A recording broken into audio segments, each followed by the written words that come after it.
सभी सनातनी और राष्ट्रवादी भाइयों को जय श्री राम। दोस्तों, आज हम बात करेंगे उत्तर प्रदेश के बारे में। उत्तर प्रदेश के समाजवादी पार्टी से एक 2 टके का सांसद है दोस्तों, ठीक है। इसने एक वाहियात सा बयान दिया था कुछ दिन पहले पार्लियामेंट के अंदर में और राणा सांगा जी को गद्दार कहा था। इस 2 कौड़ी के सांसद का यह कहना था कि राणा सांगा ही वो व्यक्ति थे जिन्होंने बाबर को भारत में लेके आए, वो इब्राहिम लोदी को युद्ध में हराने के लिए। इसके पूरे खानदान में मुझे नहीं लगता कि हिस्ट्री पढ़ी होगी। और ये 2 टके का सांसद जो है ना, इसने ऐसे ही नहीं बोला। आज आपको पता पूरे भारतवर्ष में औरंगजेब को लेके जितनी प्रदर्शन हो रहे हैं, हर जगह पे लोग अपनी आवाज उठा रहे हैं। ये 2 टके का सांसद जो था, इसने अपने नाजायज बाप औरंगजेब को हीरो बनाने के चक्कर में सनातनियों को हीरो जो कहे जाने वाले राणा सांगा जी, उनको ही गद्दार कह दिया। इसने यही सोचा था कि सनातनी है, हिंदू है, क्या कर लेंगे, ज्यादा से ज्यादा प्रोटेस्ट करेंगे, चुप हो जाएंगे। 70 साल से यही होता रहा है। कांग्रेस पार्टी भी सनातनियों के खिलाफ बयान देती रहती है और समाजवादी पार्टी भी देती रहती है। हिंदुओं के लिए तो बात करते नहीं है ये लोग, तो क्या होगा, ज्यादा से ज्यादा प्रोटेस्ट कर लेंगे। लेकिन ये भूल गए कि अब सनातनी 10-12 साल से वो नहीं रहे। अब सनातनी वो को सवाल पूछोगे तो जवाब भी लेना पड़ेगा। सनातनियों को छेड़ोगे तो सनातनी चुप नहीं रहेगा। और सनातनियों पे तुम आस्था पे अटैक करोगे, सनातनियों के हीरो, उनके पूर्वजों के ऊपर में तुम वाहियात सी बकवास करोगे तो हिंदू शांत नहीं रहेगा भाई। और राणा सांगा जी राजपूत समाज से आते, खाली वो राजपूतों के राजा नहीं थे। उन्होंने सारी जिंदगी सनातनियों की हितों की बात की है और हिंदुओं के लिए ही लड़ाई लड़ी है। तो हर एक हिंदू अपना हीरो मानते हैं, फिर वो चाहे छत्रपति शिवाजी महाराज हो, छत्रपति संभाजी महाराज हो, महाराणा प्रताप हो, राणा सांगा जी हो। हर एक योद्धा हमारे हीरो है, जो हमारे समाज के लिए, जिन्होंने मुगलों को लोहा मनवाया।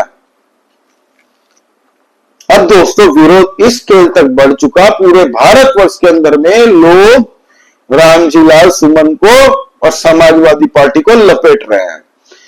इसके घर के बाहर में कल करनी सेना जैसे ही पहुंची, इसने एक्सपेक्ट नहीं किया था कि तोड़फोड़ किए जाएंगी। इसके घर की कांच पे पत्थर मारे गए दोस्तों। फिर वहां पे 2-3 समाजवादी पार्टी के कार्यकर्ता थे जो करनी सेना को रोकने की कोशिश कर रहे थे, उनको भी कूट दिया।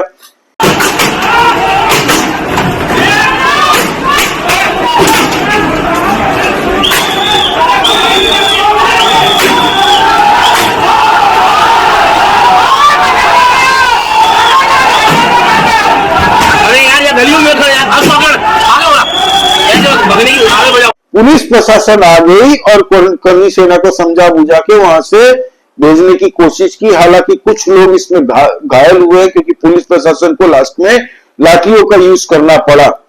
भाई जो भी है, एटलीस्ट सांसद बोल के ये बच गया और इसको धन्यवाद करना चाहिए अखिलेश यादव को और इसके 2 टके के संसद को, उत्तर प्रदेश की पुलिस को और योगी आदित्यनाथ जी के लॉ एंड ऑर्डर को, जिसने बचा लिया। और हिंसा होनी नहीं चाहिए। पहली बात तो मैं खुद भी सपोर्ट नहीं करता इस तरीके का कोई भी हिंसा। प्रोटेस्ट ऐसे नहीं होंगे कि तोड़फोड़ किए जाएंगे। लेकिन चाबी जो लगाई थी अखिलेश यादव ने, ये वही चाहता था कि कुछ करनी सेना के लोग आके हिंसा प्रदर्शन करे ताकि वो अपने पॉइंट स्कोर कर सके। और दोबारा फिर आएंगे सुमन, फिर आएंगे। अब की बार हमारा खून नहीं बहेगा। अब की बार किसका खून बहेगा? कीट तो खोद देंगे, अब की बार नहीं बचेगा। तुमने मीडिया वालों को भी मारा, मीडिया वालों के कैमरे तोड़े, वहां पर तुमने वहां के लोगों के जो गाड़ियां थी गाड़ियां फोड़ी। कोई बात नहीं, तुम्हारी तैयारी थी। हम तो खाली हाथ आए थे, कोई बात नहीं। हम लड़े ना, हम लड़े। अरे सब लड़ते हैं, लड़ते हैं। फिर भी लड़े, अब फिर भी लड़ने के लिए तैयार है। तैयार है तो हम तैयार है, जवाब देंगे तेरे को, मजबूती से देंगे।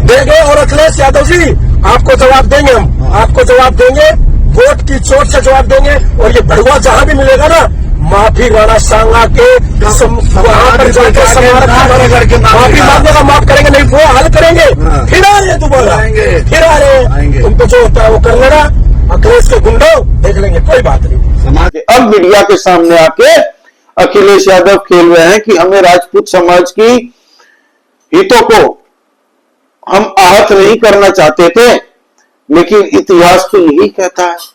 मतलब सोचिए, इसका मतलब वो भी यही मानता है जो उसके सांसद ने कहा, और फिर कहता है इसको ज्यादा पॉलिटिकल तूल ना दी जाए, इसको ज्यादा हवा ना दी जाए। क्यों भाई, बोल के निकल लोगे? हैं, तुम्हें यही लगा कि बोल के तुम निकल लोगे, कुछ भी होगा, हिंदू तो सोता रहेगा, लेकिन वो हिंदू नहीं रहा, वोट से चोट करेगा। पूरा सनातन समाज समाजवादी पार्टी का बहिष्कार करेगा, उसको वोट, एक वोट नहीं देगा। फिर वो चाहे यादव हो, फिर वो राजपूत हो, चाहे वो दलित हो, चाहे वो किसी भी और कास्ट से हो, सब सनातनी है। तुमने सनातनियों पे सवाल उठाया है। अब चूंकि अटैक हुआ था इसके 2% के सांसद के घर पे, तो अखिलेश यादव एक नया शगुफा लेके आया कि देखो हमारे दलित नेता हैं, इनके ऊपर में अटैक किया जा रहा है। ये रामविलास सुमन जी पे इसलिए अटैक हुआ कि एक तो वो दलित है, और दलित होने की वजह से उन पर अटैक हुआ है। भाई ये दलित नेता, चलो चलो एक सेकंड के लिए मान लेते हैं अखिलेश यादव कि तुम कास्ट पे ही खेलोगे, तो ये दलित नेता को राजपूतों के पूर्वजों पे अटैक करने की किसने अनुमति दी? अटैक करोगे और सोचोगे रिएक्शन नहीं आएगा, तो ये तो गलत है ना भाई। Every action has equal and opposite reaction, ये तो तुमने न्यूटन्स लॉ तो सुना ही होगा अखिलेश यादव, अगर पढ़ाई लिखाई की होगी तो। और ये जो दलितों का मसीहा बन रहे हैं ना अखिलेश यादव, कह रहे हैं ना हमारे दलित नेता इसलिए इनको मारा जा रहा है। अब इसकी पोल खोलता हूं दोस्तों, आपको पता है दलितों की सबसे बड़ी नेता कौन है भारत के अंदर में? जो खुद महिला है, बहन मायावती जी।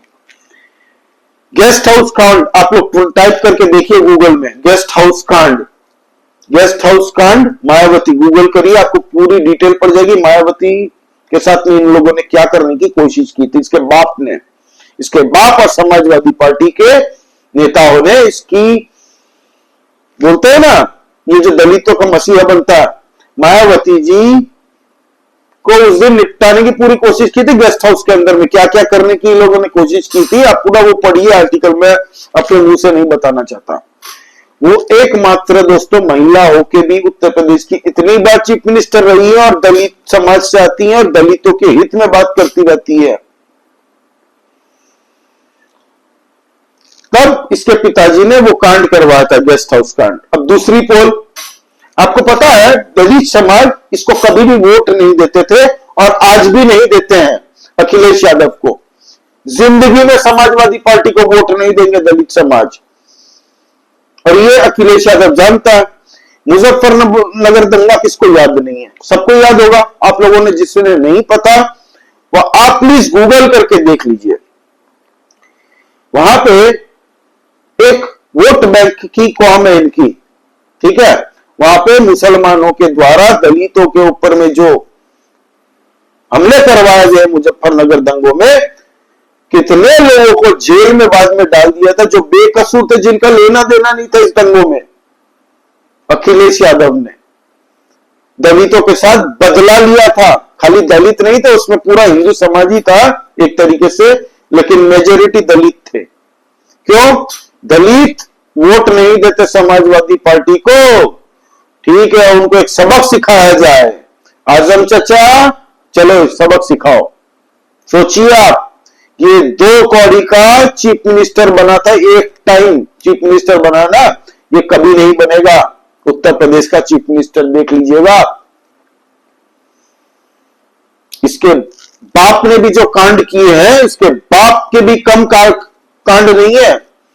जब 1992 में बाबरी ढहा दी थी, तब दोस्तों कार सेवकों में कौन थे? हिंदू थे, सनातनी थे, दलित भी थे, राजपूत भी थे, क्षत्रिय भी थे, सब थे। उन कार सेवकों पे गोलियां चलवाई थी इसके बाप ने और कहा था कि अगर मैं गोलियां नहीं चलवाता तो मुसलमान मुझ पर भरोसा नहीं करते और मुझे वोट नहीं देते। ये दलित प्रेम दिखाता है अखिलेश यादव, दलित प्रेम दिखाता है। इनको गद्दार कह दिया था।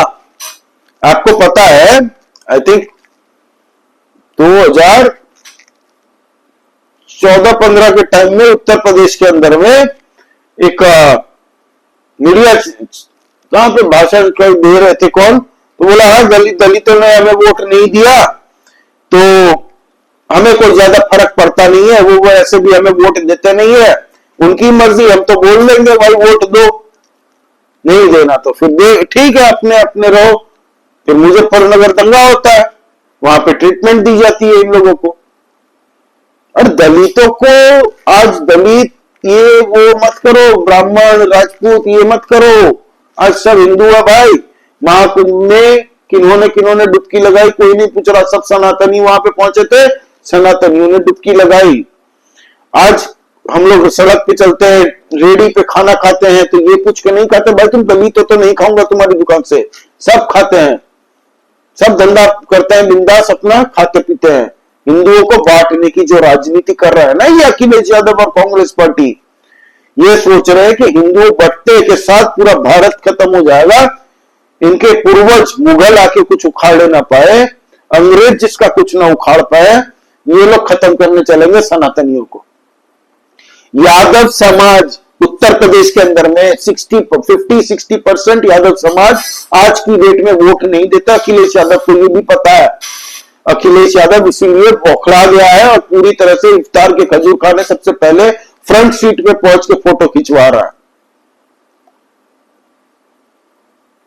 दोस्तों आप ये बयान सुनिए एक बार, जिसको बाबा योगी आदित्यनाथ जी ने, अभी एक पॉडकास्ट हुआ 2 दिन पहले ANI को दिया था पॉडकास्ट में, तो आप पहले ये इंटरव्यू सुनिए, बाबा जी क्या कह रहे हैं इस पर्टिकुलर बात को लेके, इस मुद्दे को लेके। ने गलत बोला है, और ये तो राष्ट्रीय महापुरुष थे, राष्ट्र नायक थे। राणा सांगा के इतिहास को अगर इन्होंने पढ़ा होता, वो महान योद्धा जिसके शरीर के घाव इस बात को बताते थे कि इन्होंने भारत की धर्म और संस्कृति को बचाने के लिए उस समय किस प्रकार के पराक्रम का परिचय दिया था। ये महाराणा प्रताप, महाराणा सांगा, छत्रपति शिवाजी महाराज और गुरु गोविंद सिंह के बारे में ये लोग बताएंगे। इतिहास के बारे में लोग क्या जानते हैं? जो औरंगजेब और बाबर की पूजा करते हो, जो जिन्ना को अपना आदर्श मानते हो, इन लोगों से इसकी उम्मीद नहीं की जा सकती है। और आप दोस्तों आज अखिलेश यादव इस मुद्दे को जो गुमराह करने की कोशिश कर रहा है ना, ये खुद जल जाएगा इस आग में जो ये फैलाने की कोशिश कर रहा है अखिलेश यादव। इसकी जो पार्टी है ना, बुरी तरह से, आपको पता है बाईपोल इलेक्शन हुए तो 10 में से 8 भाजपा जीती है। यादवों की बड़ी संख्या पढ़ी लिखी है, यदुवंशी है भाई, कृष्ण भगवान ने उनको एक अपना वंशज माना है ना, तो उन लोगों कट्टर सनातनी है, वो लोग भी जानते हैं कि भाई हम लोग जातियों में बटेंगे तब तक कटेंगे, अब सब सनातनी एक है। तो ये जो 2 टके का रामजीलाल सुमन है ना, इस पे होगी FIR, ऐसे ही बचने वाला नहीं है ये, ऐसे नहीं इजीली एस्केप हो जाएगा इसका।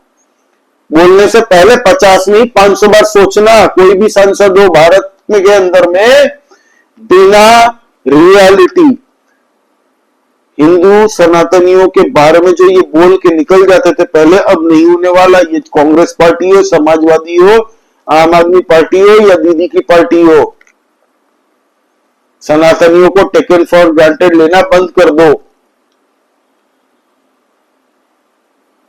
एनीवे दोस्तों, आपका इस बारे में क्या कहना है प्लीज आप कमेंट करके बताइए। दोस्तों लाइक कीजिए इस वीडियो को, सब्सक्राइब करिए इस चैनल को, नया चैनल है, आप लोगों की सपोर्ट की आवश्यकता है। जय श्री राम। सभी सनातनी और राष्ट्रवादी भाइयों को जय हिंद, वंदे मातरम।